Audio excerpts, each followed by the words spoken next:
बच्चों, सुप्रभात। मैं डॉक्टर सुमन गुप्ता, सह आचार्य समाजशास्त्र, राजकीय महाविद्यालय नावा नागौर। बच्चों, अभी तक हमने पढ़ा प्राथमिक समूह, द्वितीयक समूह, फिर प्राथमिक समूह की विशेषता, अपकार्य, कार्य और द्वितीयक समूह की विशेषताएं, अपकार्य, है ना। ये सारी चीज़ें हमने पढ़ी, द्वितीयक समूह का महत्व।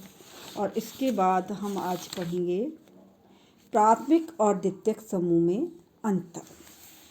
बच्चों, अंतर के लिए हम क्या करेंगे कि दो पार्टीशन कर सकते हैं, और पार्टीशन में हम एक तरफ लिखेंगे प्राथमिक समूह, दूसरी तरफ लिख देंगे हम द्वितीयक समूह। हेडिंग डालेंगे प्राथमिक समूह और द्वितीयक समूह में अंतर।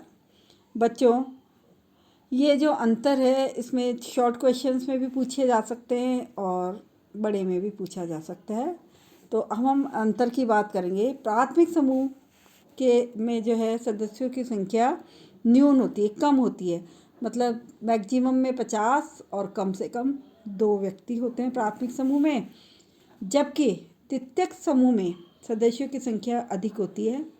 कभी कभी नगर और राष्ट्र तक इसमें सम्मिलित हो सकते हैं। दूसरा अंतर है, प्राथमिक समूह में जो संबंध बनते हैं वो स्थायी होते हैं। जब तक व्यक्ति जिंदा रहता है संबंध बने रहते हैं। जबकि द्वितीयक समूह में संबंध क्या होते हैं? अस्थायी होते हैं। अर्थात जब तक काम होता है तब तक व्यक्ति संबंध बनाता है, उसके बाद ये स्वतः ही समाप्त हो जाते हैं। नेक्स्ट है, संबंधों में निरंतरता पाई जाती है। और द्वितीयक समूह में क्या होता है? संबंधों में निरंतरता का अभाव होता है। जैसे मैंने आपको पहले ही कहा कि जब तक काम होता है तब तक व्यक्ति संपर्क करता है, उसके बाद ही स्वतः ही समाप्त हो जाते हैं। प्राथमिक समूह में व्यक्तियों के संबंध में क्या होती है? आंतरिक संबंध होते हैं, मन से संबंध होते हैं, मन से जुड़ाव होता है। जबकि द्वितीयक समूह में संबंध बाह्य होते हैं, दिखावे के होते हैं, काम के होते हैं, और काम निकलने के बाद ये संबंध जरूरी नहीं है बने रहें। नेक्स्ट है, प्राथमिक समूह में संबंध आमने सामने के होते हैं। क्योंकि सदस्यों की संख्या कम होती है इसलिए मिलने की आवृत्ति बार बार मतलब रिपीट होती रहती है। और जबकि द्वितीयक समूह में क्या होता है? संबंध अप्रत्यक्ष होते हैं। कभी कभी हम एक दूसरे को, सदस्य तो बन जाते हैं लेकिन जानते तक नहीं है, एक दूसरे को फ़ोन तक नहीं कर पाते हैं। तो इसलिए हम कहेंगे इसमें जो संबंध बनते हैं वो कैसे होते हैं? अप्रत्यक्ष होते हैं। फिर नेक्स्ट है, प्राथमिक समूह का आकार छोटा होता है जबकि द्वितीयक समूह का आकार बड़ा होता है। ये बात मैंने आपको पहले ही कह दी कि सदस्यों की संख्या के आधार पर बड़ा और छोटे की बात की थी अपन ने। नेक्स्ट है, प्राथमिक समूह में संबंधों की अवधि लंबी होती है। जब जो संबंध बन जाते हैं वो मृत्यु पर्यंत तक बने रहते हैं, ख़त्म नहीं होते हैं। जबकि द्वितीयक समूह में क्या होता है? गतिशीलता के कारण संबंधों की अवधि छोटी होती है, कम होती है।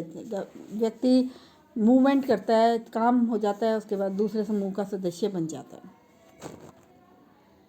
नेक्स्ट है, संबंध प्राथमिक समूह में संबंध घनिष्ठ होते हैं, जबकि द्वितीयक समूह में संबंधों में घनिष्ठता का अभाव पाया जाता है। नेक्स्ट है, ये संपूर्ण जीवन से संबंधित होते हैं। कौन? प्राथमिक समूह। प्राथमिक समूह में जो संबंध बनते हैं वो पूरे जीवन के लिए बनते हैं, और इसलिए हम कह रहे हैं प्राथमिक समूह का जो संबंध है वो आजीवन होता है। जबकि द्वितीयक समूह में जीवन के किसी एक पक्ष से ये संबंधित होते हैं, किसी एक पक्ष को उभारने का काम करते हैं, एक पक्ष से जुड़े होते हैं, बाकी पक्षों पर इनका कोई प्रभाव नहीं आता। नेक्स्ट, प्राथमिक समूह में जो संबंध होते हैं वो व्यक्तिक होते हैं। मतलब जब तक व्यक्ति है तब तक संबंध बने रहते हैं, व्यक्ति के मरने के बाद संबंध स्वतः ही समाप्त हो जाते हैं, रिप्लेस नहीं होते हैं। जबकि द्वितीयक समूह में संबंध अव्यक्तिक होते हैं। अव्यक्तिक का मतलब क्या है? कि व्यक्ति बदल जाते हैं लेकिन पोस्ट बनी रहती है, संबंध बने रहते हैं। व्यक्ति के आधार पर संबंध नहीं बनते, पद के आधार पर यहाँ पर संबंध बनते हैं। नेक्स्ट है, प्राथमिक समूह में संबंध अनौपचारिक होते हैं, कोई दिखावा नहीं होता है, यथार्थ में होते हैं। जबकि द्वितीयक समूह में संबंधों में औपचारिकता पाई जाती है। नेक्स्ट, प्राथमिक समूह में संबंध प्रतिबंध युक्त होते हैं, कुछ नियमों का पालन हमें करना पड़ता है। और द्वितीयक समूह में संबंधों की प्रकृति क्या होती है? स्वतंत्र होती है। इसमें व्यक्ति नियमों को के अनुरूप चले ना चले, सदस्य बन गया, बात ख़त्म हो जाती है। इसलिए इसकी प्रकृति क्या है, स्वतंत्र होती है। मीटिंग मिली, मीटिंग में बुलाया, गए गए, नहीं गए, कोई बात नहीं है, इस तरह का रहता है।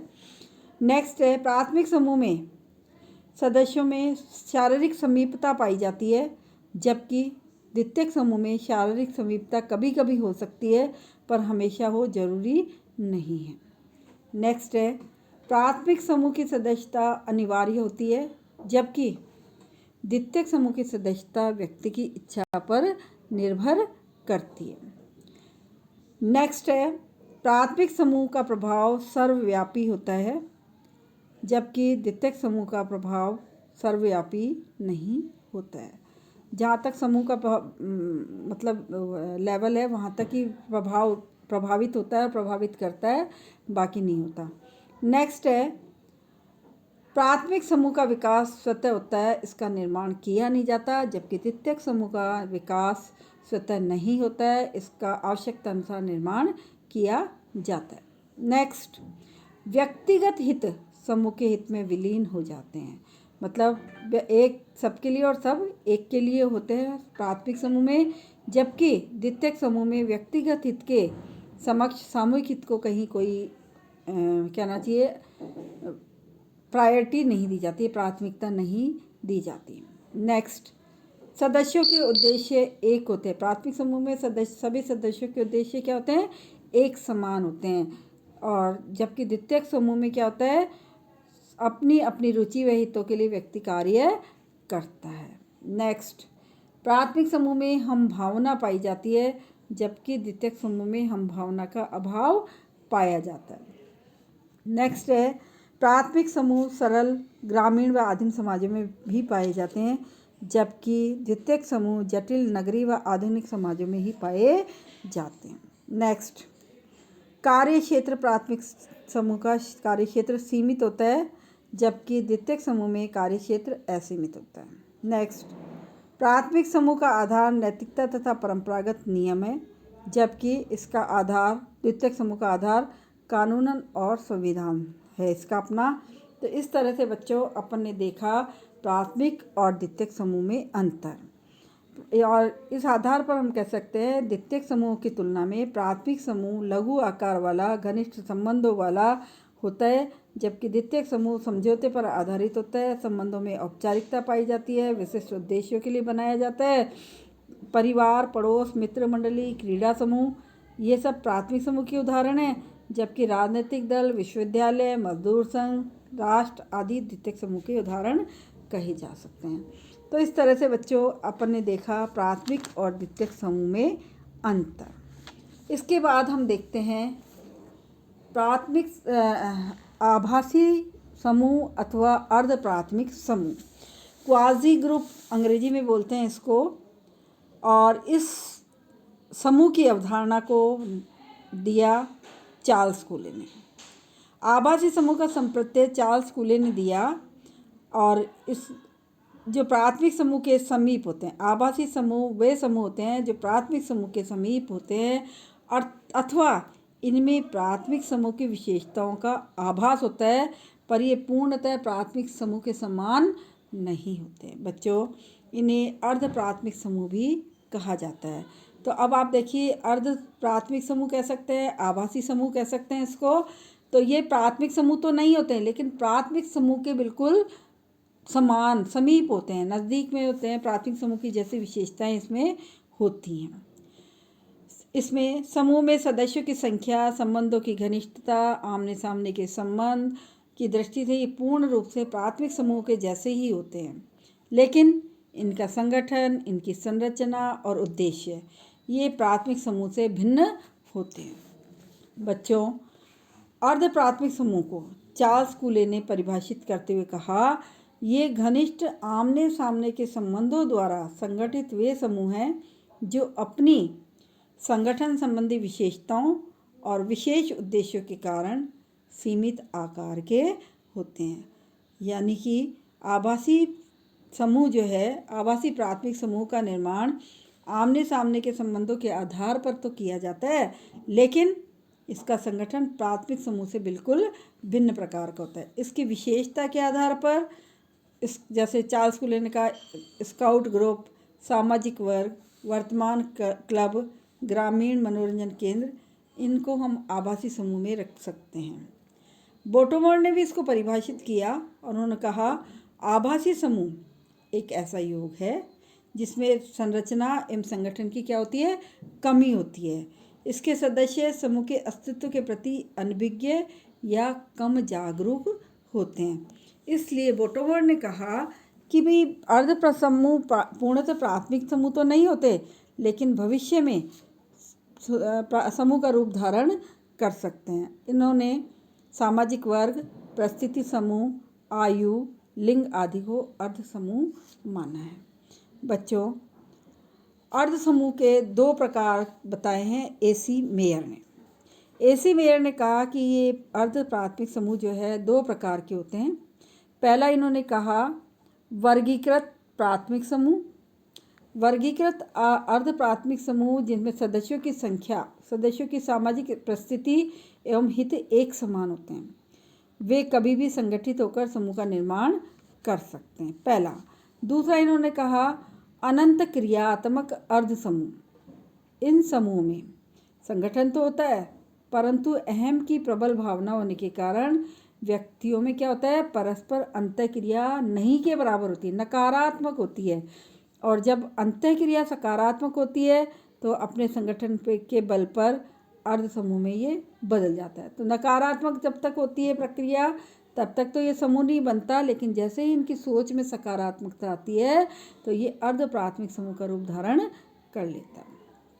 बच्चों, मर्टन ने मनुष्यों का एक ऐसा संकलन जिसमें समान शारीरिक अथवा सामाजिक लक्षण हो, किंतु परस्पर अंतःक्रिया एवं संबंधों का गुण न हो, उसे सामाजिक संवर्ग के अंतर्गत माना है।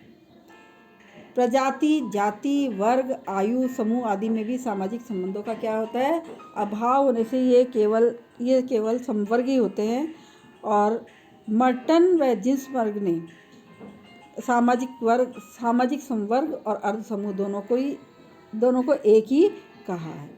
तो इसलिए बच्चों, इन सारी परिभाषाओं के आधार पर हम कह सकते हैं कि अर्ध समूहों का निर्माण कुछ विशिष्ट उद्देश्यों की पूर्ति के लिए घनिष्ठ व आमने सामने के संबंधों के आधार पर किया जाता है। आभासी समूह व प्राथमिक समूह में जो अंतर है उसकी चर्चा हम करते हैं, और इसलिए किसी समूह को आभासी और किसी को प्राथमिक समूह का नाम देते हैं। तो इसमें जो डिफरेंसेस हैं उनकी चर्चा हम करेंगे। और इसके लिए हम करेंगे क्या कि वैसे ही जैसे अपन ने प्राथमिक समूह और द्वितीयक समूह की चर्चा की थी अंतर में, ठीक उसी तरह से प्राथमिक समूह और अर्ध प्राथमिक समूह में अंतर की भी बात हम कर रहे हैं। बच्चों, प्राथमिक समूह का निर्माण स्वतः होता है, अपन ने पढ़ा, जबकि अर्ध प्राथमिक समूह का निर्माण आवश्यकता के अनुसार किया जाता है। स्वतः निर्माण नहीं होता है, जब ज़रूरत लगती है तो इनका निर्माण कर लिया जाता है। दूसरा है, प्राथमिक समूह का आकार बहुत छोटा होता है, अर्ध प्राथमिक समूह आकार में क्या होते हैं, बड़े होते हैं। नेक्स्ट है, प्राथमिक समूह स्थायी होते हैं, जबकि अर्ध प्राथमिक समूह क्या होते हैं, अस्थायी होते हैं, और वो समय के साथ साथ खत्म हो जाते हैं। नेक्स्ट है, प्राथमिक समूहों के सदस्यों में एकीकरण की भावना अधिक होती है, जबकि अर्ध प्राथमिक समूह में संगठन कुछ समय के लिए रहता है, इसलिए एकीकरण के भाव का अभाव होता है। अंतिम जो बात करेंगे हम वो है, प्राथमिक समूह व्यक्ति की संपूर्ण क्रियाओं को प्रभावित करता है, जबकि अर्ध प्राथमिक समूह क्या करता है, केवल कुछ विशेष उद्देश्यों के व्यवहारों से संबंधित होता है और वो उन्हीं को प्रभावित करता है। तो इस तरह से बच्चों, आज अपन ने देखा प्राथमिक समूह और अर्ध प्राथमिक समूह में अंतर, प्राथमिक समूह और द्वितीयक समूह में अंतर। ठीक है, तो आज ही चैप्टर अपना कंप्लीट होता है और कल हम करेंगे नया चैप्टर। आज के लिए इतना ही रखेंगे। धन्यवाद।